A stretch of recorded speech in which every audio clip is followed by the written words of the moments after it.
This will be a day long remembered. Now I am the master. Welcome to another episode of Legends and Theories. And welcome to my recap of Ahsoka Season 1, Part 6, Far, Far Away. And I think that having Thrawn in the thumbnail by now is fine, since it's basically been everywhere already. And I waited even a few more days after everyone else was talking about it, which was basically the night of. I also did mention this in my review. And that's honestly just something I wanted to have, so I think that it has been long enough and it's been discussed enough online that you've probably seen a bigger channel discuss this. And one final thing that I do want to mention is I won't do a Clone Wars recap and review this week, but I will have a review of the Continental out tomorrow. It does come out today, but I'm going to have the review out tomorrow. It'll probably go to Fridays starting next week. But let's just go straight into this. As the Purrgil travel between the two galaxies, Ahsoka and Hu Yang begin to discuss everything that Ahsoka did not tell Hera, with the fact that Sabine did betray them and willingly went with their enemies. And Hu Yang does point out the humanity in this decision, but it still does disturb Ahsoka, and she asks Hu Yang to tell him one of the ancient stories of the galaxy, which he does as he begins his story across the void of space. Sabine is imprisoned in the Eye of Sion and is visited by Balin, who she begs to make sure he keeps his promise, but Balin simply ignores her and leaves to the bridge of the ship. There, he goes and begins to discuss with Morgan Elsbeth if he does intend to keep his promise to Sabine and make sure to keep his answer vague. Before much more can be done, the Eye of Sion jumps out of hyperspace to the planet of Peridia in the other galaxy. There they fly through a graveyard filled with Purrgil bodies that orbits a planet in a ring, and making it into orbit, they leave the Eye of Sion in a small ship with Sabine as their prisoner joining them.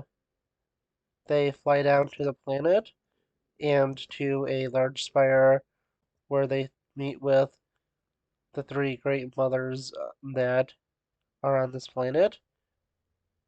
There they meet and begin to discuss things. They tell them that Thrawn is on his way and that they do smell Jedi on Sabine. Balin says he believes that she can be of great use to them, and using their magics, they use some small orbs they have to create a barrier around her and use it to bring her down to a cell. Balin and Shin then begin to discuss why they are here, with Shin believing they're here for the power of Thrawn, but Balin says that he's noticed that the galaxy lives in a constant cycle between a war of good and evil, and he intends to use a great power here to finally break that cycle and give the galaxy a new beginning. He asks Shin if she can sense it, but it seems that, at least for now, she cannot. In her cell, Sabine now tries to use the Force to open the door to her cell, but is ultimately unsuccessful as the Imperial Star Destroyer Chimera is brought in.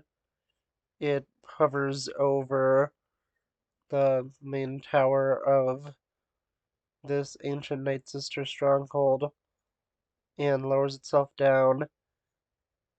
And after it does, Grand Admiral Thrawn approaches Morgan Elsbeth, Balin Skull, Shinhati, and the Night Mothers to go and begin to meet with them.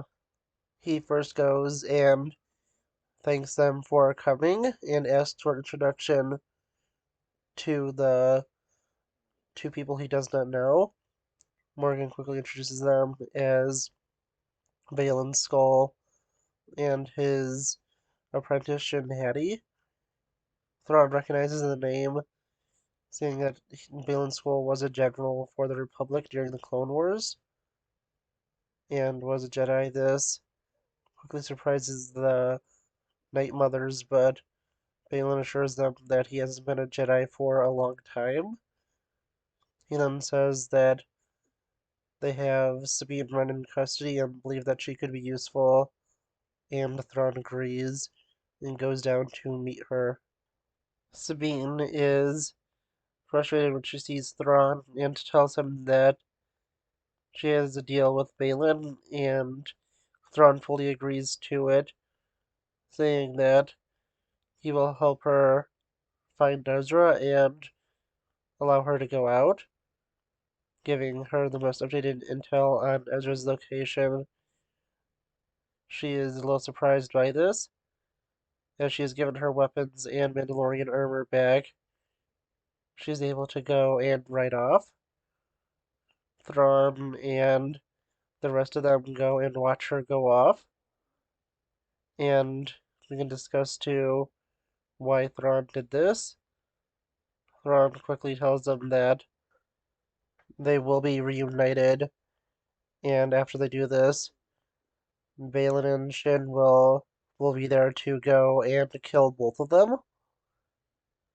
Both go and prepare to follow as Sabine continues her search. Sabine is then ambushed by raiders, and after eventually being able to take them out, she is forced to continue on. Meanwhile, the Imperials are loading up the treasuries and artifacts of the Night Sisters onto the Chimera as Thrawn meets with Morgan Elsbeth and discusses some of their plans, saying they'll send 2 squadrons of troopers out after Ezra and Sabine once Balin and Shin are able to track down their location. And although she does doubt that they'll get enough, Thrawn says that he has limited resources and has lost most of his men over the years, and that this is the best that they could do, and it should be acceptable. The creature that Sabine was riding has returned to her, and although she is at least initially frustrated with it for abandoning her and betraying her, likely just talking about her frustrations and guilt of betraying Ahsoka, she eventually is willing to take it back and uses it to ride on further to a location where it helps her find a native that initially just looks like a rock, but is a crab-like alien that has a rock as a shell to help it hide.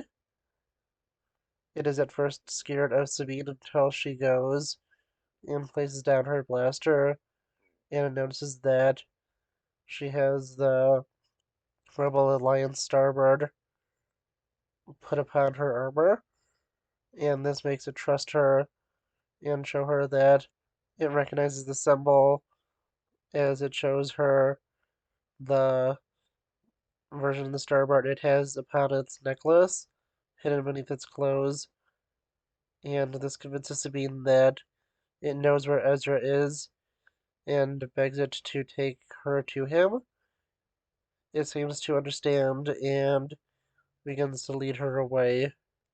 Balin and Shin begin to discuss more things, including Ezra Bridger and how he is part of a generation of Jedi that were trained out in the wild. Shin initially compares herself to Ezra, but Balin says that she is something different. Ezra was trained to be a Jedi, as he trained her to become something more. And he then says that they'll be able to get help from the Raiders, since the enemy of their enemy will be their friend, as a group of Raiders goes to approach them. Meanwhile, Sabine is being led by the native creature and is eventually led to its village. She begins to look around and is quickly confronted by Ezra, who is glad to see her. After they quickly embrace and begin to reunite, Sabine says that she doesn't want to tell Ezra, at least for now, how she got here and just wants to be able to enjoy this moment. Ezra agrees, but tells her that they need to start packing up the village because they don't stay anywhere for a long time, as he goes in to prepare to do this move. Thrawn and Morgan Elsbeth are summoned by the Night Mothers, and meeting with them, they say that they're able to feel a Jedi traveling with the Purrgil to Peridia, and they will be arriving soon. Thrawn is quickly able to figure out that this has to be Ahsoka Tano, and Morgan Elsbeth says that there is no way, since Balin said that she was killed. Thrawn mentions that both the Jedi and Night Sisters have been able to successfully avoid death when it seems certain for many times, and tells for all to be ready and to kill any Purrgil that attempt to reach the planet, and then asks for all information connected to Ahsoka Tano so he can learn about her history, and her people as he prepares for her arrival. Thank you for watching this episode of Legends and Theories. Please subscribe, like the video, share the video, leave a comment, check out the video on screen, and may the Force be with you.